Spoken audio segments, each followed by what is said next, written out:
ভাই মাইয়া মানুষের একটা অদ্ভুত কায়দা আছে, যেই জায়গাটা কিছু বলা উচিত না, চুপচাপ থাকা উচিত, সেই জায়গা আলবালসাল বলি দিয়ে অশান্তি বাধায় দেয়।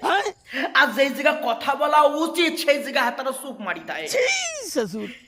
মানে মনে করো একটা ছেলের সঙ্গে তার বউর অশান্তি বাজছে, তো সে অশান্তিটা বাঁধার পরে সে অশান্তির থেকে মিউচুয়ালের মধ্যে কি করে আসা সম্ভব? নিশ্চয়ই কথোপকথন দিয়ে স্বামী স্ত্রীর মধ্যে নর্মালি কথাবার্তা বলে সেই জিনিসটা সংশোধন করে নেওয়া উচিত, যে আমার ভুল হয়েছে, মাফ করি দাও, তোমার ওইটা করা উচিত হয় নাই। সেও বলবে হ্যাঁ আমারও একটু ভুল হয়েছে, চলো, মানে একটা মিউচুয়ালের মধ্যে আসবে।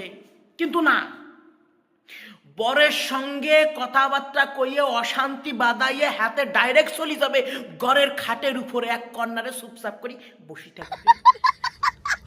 বর পাশের তেজে বলবে কি গো শুনতেছো, বউ কোনো কথা নাই, নট নরণ সরণ, এতে গাত মারি বসে থাকবে। বর আবার বলতেছে ওই শুনতেছো, বউর কোনো কথা নাই, সেই জায়গাও নট নরণ সরণ। আবারও বর বলছে কি গো ভুল হয়ে গেছে, ক্ষমা করি দাও। বউ তখন একটা রিয়াকশন আসে, মানে এই জাস্ট রিয়াকশন, ফার্স্ট রিয়াকশন, কিন্তু মুখ নট নরণ সরণ, কোনো কথা হইবে না। আরে ভাই কথা না বললে তোদের মধ্যে মিউচুয়ালটা কি করে হইব?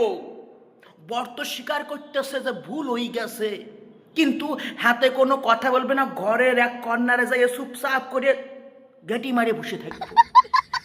তাহলে যেই জায়গা কথা বলা উচিত না সেই জায়গা তোরা কথা বলে অশান্তির ফোঙা মারিয়ে দিচ্ছ, আর যেই জায়গা কথা বলে একটা সমস্যার মিউচুয়াল হইবে সেই জায়গা তুমি নটনচরণ গেতার মতন বসে রয়েছ।